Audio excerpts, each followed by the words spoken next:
प्यारे दोस्तों अस्सलाम वालेकुम। आप देख रहे हैं इरफानी वर्ल्ड यूट्यूब चैनल और मैं हूं मोहम्मद इरफान। झारखंड आई बहुत बड़ी खुशखबरी। एक मस्जिद को तोड़ने के लिए गई थी बुलडोजर, लेकिन दोस्तों मस्जिद तोड़ने गई बुलडोजर के साथ कुछ ऐसा वाकया हो गया, कुछ ऐसा करिश्मा हुआ दोस्तों, जिसको सुनकर यकीनन आप भी सोचने पर मजबूर हो गए। कैसे हाथ पैर फूल गए सबके और बेरंग लौट गई प्रशासन की टीम। वजह क्या है, क्यों मस्जिद नहीं तोड़ पाई? वो जो मस्जिद तोड़ने गए थे बुलडोजर के साथ गए थे, प्रशासन के साथ गए थे, लेकिन कुछ ऐसा करिश्मा हो जाता है दोस्तों कि मस्जिद नहीं टूटती है। वो कौन सा मस्जिद था, वो कौन सा करिश्मा था और अल्लाह तबारक व तआला ने अपने घर को कैसे बचाया दोस्तों? चलिए एक सनसनीखेज वीडियो जो इस समय वायरल हो रहा है, पूरे सबूत दलील के साथ, सच्चा वाकया जो सिर्फ 2 दिन पहले की ये पूरा वाकया है, ये पूरा करिश्मा 2 दिन पहले की है, जिसको आपके सामने रखे दोस्तों। लेकिन आपसे गुजारिश करना चाहेंगे, अगर अभी तक आपने चैनल को सब्सक्राइब नहीं किया है तो चैनल को कर लीजिए सब्सक्राइब, बेल के बटन को कर दीजिए ऑन और ऑल नोटिफिकेशन के ऑप्शन को दबा ले, ताकि आने वाला हर वीडियो सबसे पहले आप तक पहुंच सके। वीडियो का आगाज इसी से के साथ करना चाहेंगे कि नूरे हक सम्मे इलाही को बुझा सकता है कौन? नूरे हक सम्मे इलाही को बुझा सकता है कौन? जिसका हामी हो खुदा उसको मिटा सकता है कौन? और फानूस बनकर जिसकी हिफाजत हवा करे, फानूस बनकर जिसकी हिफाजत हवा करे, वो सम्मा क्या बुझे जिसे रोशन खुदा करे। चलिए दोस्तों वीडियो का आगाज करते हैं। कौन सी थी मस्जिद और मस्जिद क्यों नहीं टूट पाई दोस्तों? बुलडोजर क्यों नहीं चल पाया? कैसे हुआ करिश्मा? क्या है पूरा वाकया दोस्तों, जो कि उत्तर प्रदेश से निकलकर सामने आ रही है। जी हाँ दोस्तों, ये वही उत्तर प्रदेश है जहां के मुखिया योगी आदित्यनाथ हैं। योगी आदित्यनाथ के राज्य उत्तर प्रदेश से ये दनदनाती हुई सनसनाती हुई खबर निकलकर सामने आ रही है। दोस्तों आपको बता दें कि यह पूरा मामला उत्तर प्रदेश का अलीगढ़ है। उत्तर प्रदेश के जिला अलीगढ़ में मस्जिद को लेकर 2 घंटे तक चलता हुआ हाई वोल्टेज ड्रामा दरअसल खत्म हो गया। दोस्तों जानकारी के मुताबिक एक मस्जिद को गिराने के लिए प्रशासन का बुलडोजर पहुंचा तो घर घर में मदरसा होगा बोलने वाले सपा के पूर्व विधायक सामने खड़े हो गए। उसके अलावा पूर्व विधायक के साथ ही विशेष समुदाय के लोग हंगामा करने लगे। पूर्व विधायक ने मस्जिद बचाने के लिए 10 लाख रुपए दिए। उसके बाद जमीन पर मालिकाना हक जताने वाले शख्स ने समझौता कर लिया। फिर प्रशासन की टीम वापस लौट आई। दोस्तों कैसे बचा अल्लाह का घर, पूरा मामला क्या है सुन लीजिए, देख लीजिए पूरी जानकारी। कोर्ट के आदेश के बाद पहुंचे थे एसडीएम। जानकारी के अनुसार यह मामला शहर के रोरावर थाना क्षेत्र के शाहपुर कुतुब की मस्जिद का है।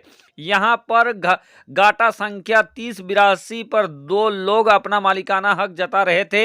एक पक्ष हिंदू तो दूसरा पक्ष मुस्लिम था। दोनों पक्षों को एक ही व्यक्ति ने ये जमीन बेची थी। यानी दोस्तों एक जमीन था जिसको एक इंसान ने पहले एक इंसान को बेचा, फिर उसी इंसान ने उसी जमीन को दूसरे इंसान को बेच दिया। यहाँ पर जो दोस्तों जिसने घपलाबाजी किया वो एक हिंदू शख्स था। जिसका ये जमीन था उसने इस जमीन को पहले एक हिंदू भाई को बेचा और फिर उसी इंसान ने मक्कारी करते हुए उसी जमीन को फिर एक मुसलमान के हाथों बेच दिया। फिर क्या होता है दोस्तों, जिस मुसलमान ने उस जमीन को खरीदा था उस मुसलमान ने वहां पर मस्जिद और मदरसा बनवाया, चूंकि उसने उस जमीन को खरीदा था।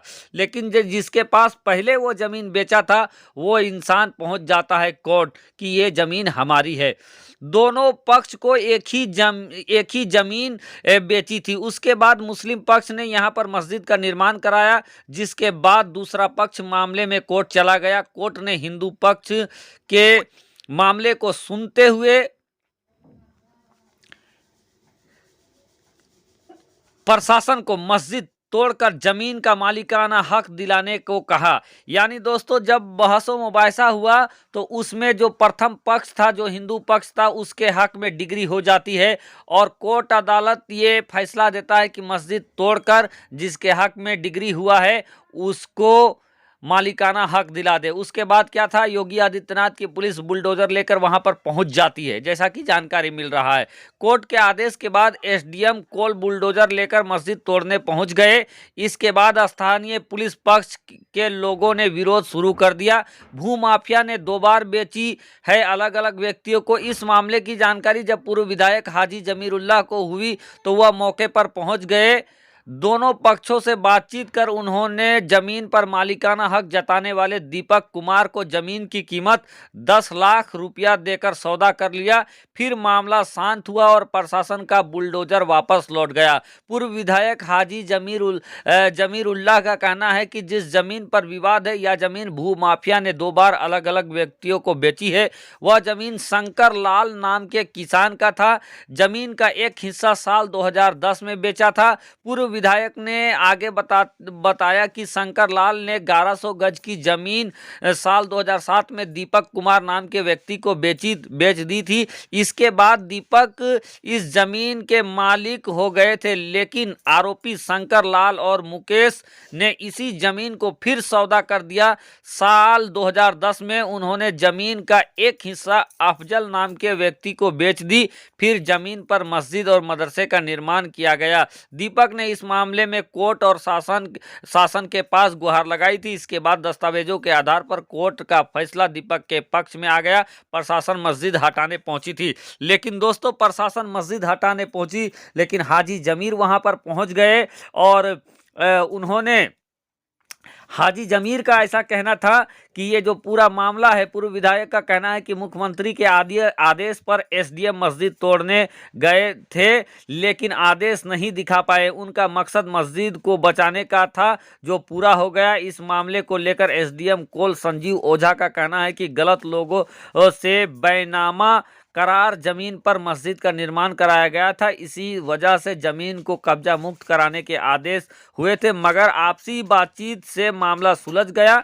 उन्होंने आगे बताया कि जमीन की गलत तरीके से बिक्री करने वाले आरोपियों के खिलाफ मुकदमा करने के साथ साथ आरोपी को गिरफ्तार कर लिया गया है। यानी दोस्तों जिसने एक ही जमीन को 2 बार बेचा था और पूरा फसाद तैयार कर दिया था, उसको गिरफ्तार कर लिया गया है। क्योंकि अगर मस्जिद पर बुलडोजर चलती तो ऐसे में हो सकता था हिंदू मुस्लिम का विवाद हो जाता, लेकिन हाजी जमीर के सामने आने के बाद उन्होंने उस मालिक को, जिसका जमीन डिग्री हुआ था, उसको 10 लाख रुपया देकर जमीन को खरीद लिया और मस्जिद ऐसे बच गई। दोस्तों दूसरे शब्दों में कहें तो अल्लाह तबारक व तआला ने हाजी जमीर के जरिए से इस मस्जिद को बचा लिया और पूरा विवाद खत्म हो गया। शुक्रिया, आदाब दोस्तों।